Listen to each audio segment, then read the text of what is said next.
and welcome to the show this morning. The topic this morning is some of the challenges of African American youth, and we're fortunate to have with us to talk about some of the challenges of African American youth, Pastor K. Walker, Ms. Stephanie Johnson, and Mr. Harold Shaw. Of course, let me welcome all three of you to the show this morning, Pastor.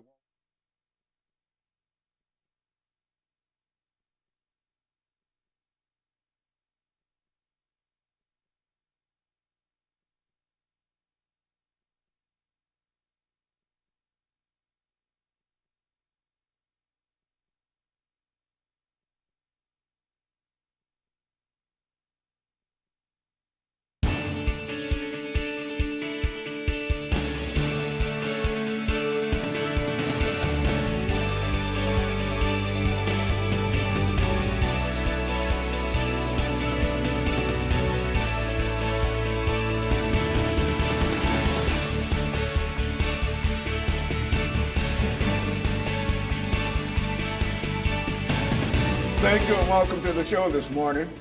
The topic this morning is the challenges of African American youth, and we're fortunate to have with us to talk about some of the challenges of African American youth, Pastor K. Walker, Ms. Stephanie Johnson, and Mr. Harold Shaw. And of course, Pastor Walker, Ms. Johnson, and Mr. Shaw, let me welcome the three of you to the show this morning to talk about what I consider to be a very, very important topic, and a topic that the three of you have a lot of information in reference to it. And of course, Pastor Walker, you've been with us on many occasions, as well as Ms. Johnson, you might be new to this particular show, but the three of you should know that this first segment will be made up of what we call your background, education, and experiences. The idea is to give the audience some idea as to who you are, talking about the topic dealing with some of the challenges of African American youth. Then we'll have a break, and we'll come back for an 8-minute segment, and we'll give you an opportunity to further expand upon some of the challenges of African American youth, and then we'll have a break, and our final segment will be 10 minutes, and it gives us an opportunity to sort of bring together all of the information that we've tried to deal with this particular morning. And so let us start off, Pastor Walker, by having you to give us some information, some statements in reference to your background, your education, and some of your experiences. Ms. Johnson will do the same, as well as Mr. Shaw. Well, thanks again, Dr. Haney, for having me on the show. I've been here many times, born and raised right here in Nashville, Tennessee. Good parents, I call them good parents. They raised me right. I went wrong, but they raised me right. Ended up becoming got kicked out of the public school system here, actually, in the state of Tennessee. Back then, they had a safety net for me. I was able to go into the military. Now you have to have a GED or graduate to be able to get in now, but back then you could go in without it. So I went into the military after having also gotten into some trouble. After getting kicked out of the public school system, got out of the military, got a GED through OIC, Opportunities Industrialization Center. From there, did some studies at Tennessee State University. Didn't complete it. My drug addiction got the best of me, drove me out of the college scene, ended up incarcerated in the state prison system.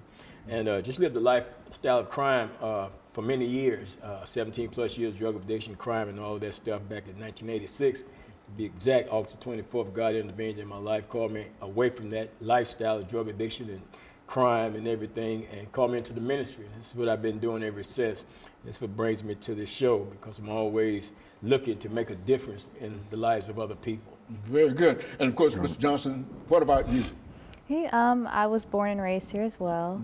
I grew up in my grandmother's home. She was a foster mom to 100 plus kids here in Nashville over the decades. And so I saw a lot of youth coming in and out. A lot were African American youth. And then I went to Hunter's Lane. It's one of the, I would say, more rougher schools here in Nashville. And there was a lot of fights and violence in there. I went on to go to Regent University, where I got a degree in organizational leadership and management. And there I learned about human trafficking and started doing a lot of work in that, and saw a lot of African American women being put into that trade and whatnot. And so, yeah. Very good. What about you, Mr. Shaw? Well, I'm born and raised right here in Nashville too, over in North Nashville. graduated from Pearl-Cohn, went into the military, did 20 years in the military. While in the military, I had a chance to do some mentoring and do some work with kids in high school. That what led me to, when I retired, to start my own organization. It's me and some of my dedicated best friends and staff members that I have with it. It's called We Are Relevant, and our main goal is to get these kids ready for college. I read through a website, it's called usnews.com, and it actually gives a grade point for all the different high schools. And then when I seen that Pearl-Cohn was graduating 87%, only 6% of them was ready for college. So I knew at that time that even though it's 87% sound good, these kids are not ready for college. So we're gonna start at the 5th grade level, and we mentor those kids all the way through high school, and it also has to make sure that they do community service. And so in a real sense, all three of you represent some efforts to deal with some of the challenges of African American youth.